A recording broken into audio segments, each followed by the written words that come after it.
welcome back. The time has just gone 7:33. You are watching and listening to Breakfast with Stephen and Ellie. Let's have a look at the papers for you this morning, and they're all very similar once again. The Sunday Times says Jeremy Hunt is set to delay the penny cut to income tax. The Express says rebel Tories are plotting to topple Liz Truss and replace her within weeks. For the Observer, senior Tories holding talks on a rescue mission this week. In the Mirror, Liz Truss could be out of number 10 in days as senior Tories want Ben Wallace as PM. Oh, what do you make of all that? I don't know what to think, but hopefully former Special Advisor to Boris Johnson, Jack Sellers, and anthropologist Mariana Hotter have got a clue. Morning to you both. Stretch. Jack, actually, we're going to talk about something entirely different, which I hadn't realised looking at that. We're talking about the strikes in the Sunday Mirror. The Sunday Mirror is saying 1 million workers are set to go on strike. Yeah, no, Stephen, the papers, as I said earlier, are completely dominated by politics today, but there are lots of other things going on, and there are lots of... This is actually attached to politics. It's another huge potential problem for Liz Truss over the winter, amongst other things. But yeah, so in the Mirror, they're running the story that more than 1 million people could go on strike this winter as union bosses plan to join forces on this coordinated action. They're talking specifically about Unison and GMB, who, even alone, they would already have over 1 million workers going out on strike.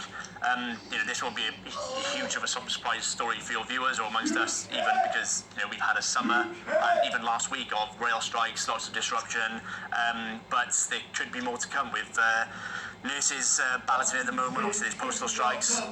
So this could be another huge headache for Liz Truss over the winter, and will be, will replicate what some of your viewers were able to remember from previous years in the 70s, etc. But not me. I can't quite go back that far, unfortunately. But it's a big problem. It's a really big problem. The interesting political dynamic around all this for me is that.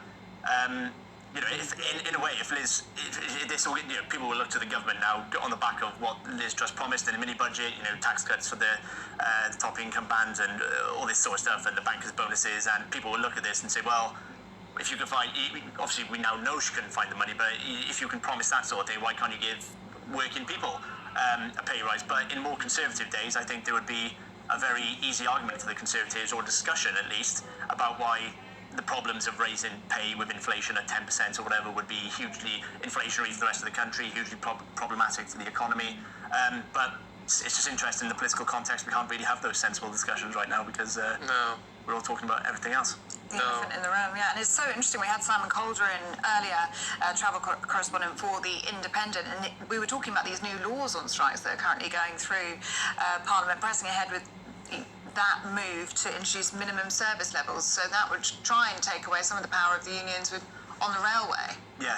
Well, at the moment it seems as if the government are still committed to moving forward with that legislation. Me and Mary were talking about this just before, actually, because another newspaper is covering this, but this is nothing new. I think, as Simon said earlier, this happens in other countries. I think France and Spain, were some of the ones listed earlier, where this sort of things happen. But I mean, for a lot of people across the country, that'll be a huge relief, after the summer we've just had with Marianne. Well, I'm hugely supportive of workers' rights to strike, because that's the way workers have power, and we can hold, power to account, and collectively, you have much more bargaining power rather than, the origin of the workers' unions movement with the Toll Puddle martyrs, who were these farm labourers in the 1830s who had received 3 lots of pay reductions for doing the same job, and they were worried about mechanisation and basically just being told, you haven't got any work this week, and literally their children were starving in their rural cottages or what have you. And they said, okay, well, if we get together, then we can argue for better conditions, we can negotiate better conditions. And when you read the story, they've got a really good website. There's a little museum based down in Tolpuddle, the village that these 7 men who sort of stood up and then were prosecuted for it and sent to Australia in the end. What happened is you read it and you go, well, that's obviously an abuse of power from those who had the capacity to do something that would stop people from starving. And absolutely bang on for them standing up for their rights and trying to fight oppression, and for the Toll Puddle martyrs paying a hugely personal price. And the thing is, you've got stories in the paper now, in the Express. You've got a survey by disabled charity Family Fund. 90% of households who are caring for disabled or seriously ill children are now either falling behind on regular bills or not replacing things like washing machines because they can't afford to, or skipping or cutting the size of their meals.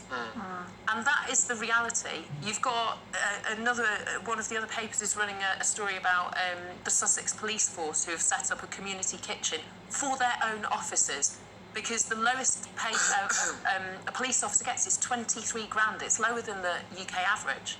And they're being expected to literally put their lives on the line and protect the rest of us. And they, you know, there's lots of young officers who are still living at home because they can't afford to live independently.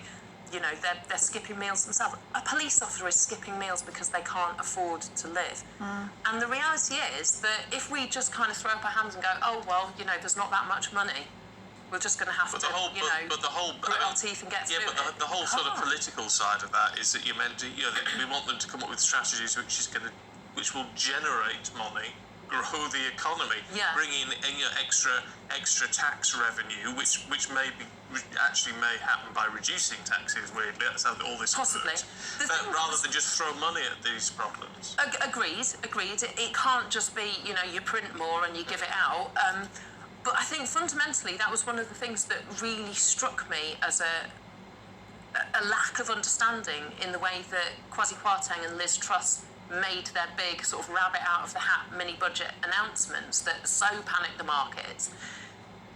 It was sort of like a da-da moment, but everybody went, wait, what? And actually, when you've got that much fear, people are suddenly massively worried about whether they're going to be able to pay their mortgages or be able to get a new mortgage and refinance. They're massively worried about what's going to happen to my savings or my pension. I'm worried about my job.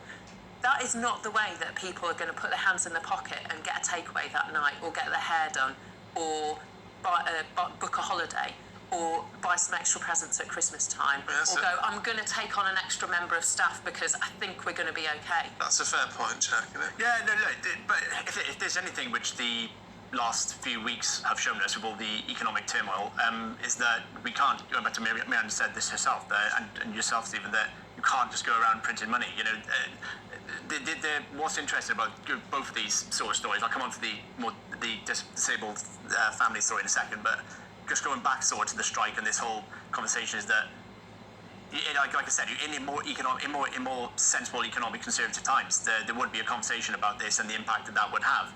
And there's going to be loads of private sector people across the country in jobs which are, you know, relatively, you know, in the early 20,000s or whatever, who are also going to be struggling, and they'd be making these arguments to the public sector workers. Why should you get a pay rise of 10%, and the impacts that this will have? And it's just a serious conversation, because we've all now seen in the past few weeks alone the impacts of this on the real world and on people's mortgages, like you say. Going on to the disabled, on the disability sort of the cost of living for those. You know, this is something quite personal to me, actually. I know I've got friends who have disabled children, and you know, now the cost of living is a well-known word for a lot of people. But in normal times, if you've got a disabled child or someone disabled in your family, the cost of living itself is very, very high anyway, and that's getting around and installing lifts in your home or whatever it is to suit your needs. But this is something, you know, without sort of trying to defend myself too much in the government I worked in, you know, Rishi Sunak tried to address this quite a bit, actually, in his approach to the cost of living when he announced all these funding packages back in earlier this year. Disabled people were set to receive the highest amount, actually, I think, from that money.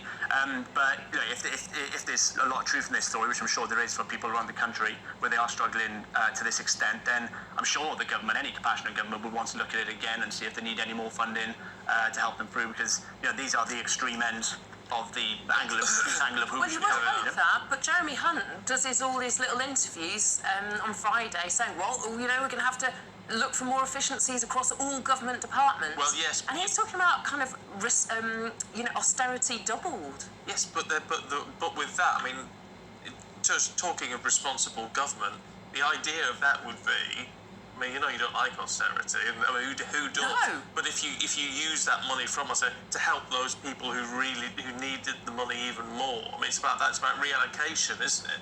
It is, but what we've seen and what I don't necessarily hear is that the cap on bankers' bonuses is being introduced. That actually you could change that 45p tax rate and add a penny. Why not? If you're earning 150 grand, you can probably spare an extra penny on every pound. If you're earning 19 grand and looking after a disabled child and working part-time, it really makes a difference. I was on GBNEWS a few weeks back with another guest, and he said, "Oh, well, it's you know, it's pennies. The 45 million pounds that would make a difference to, you know, the higher rate." And I thought, if you actually distribute that to the people who are really struggling the most, it would make a huge difference. An extra tenner a week would make a difference. And he was so far from the reality of what people's lives are actually like. It didn't make any sense to him. £10, what's that? 2 coffees?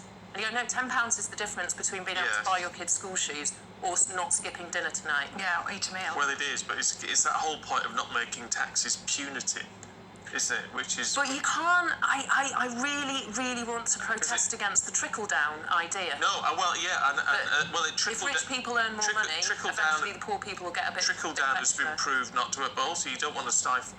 A, you don't want to stifle ambition, but B, I mean, as you acknowledged earlier on when I mentioned it, there is a big argument if you're now I don't know how you do it, but you increase money into the exchequer from tax revenue with lower taxes, not with higher taxes, because people try to. I mean, it's the whole flatter taxes principle. But it depends which taxes. Yes, it does. You have to be smart about it. And fundamentally, I think this is something that Jack and I do agree on.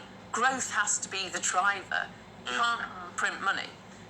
But that is reliant on a government that has a clear direction of travel, that can actually set out regulation and policy that makes sense, that is coherent, laws that are well thought through, so that all that private sector investment can actually come into the country because they're confident of the landscape that they're investing in. Yeah. And that was fundamentally one of the massive failures of Boris Johnson's government.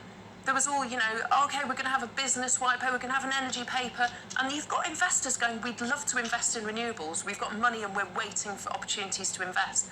And it was as clear as mud for them, and so they're going to go somewhere else. Well, I'll tell you what, we have now sorted out all problems of the UK government for you with Jack Sellers and Mariana Hossa, and we'll, I don't know, which country should we solve and fix next in the next hour? There you go, problem solved. We'll see you in the next Happy hour. days. Let's do Russia next. Let's do, I might take Don't get into that now.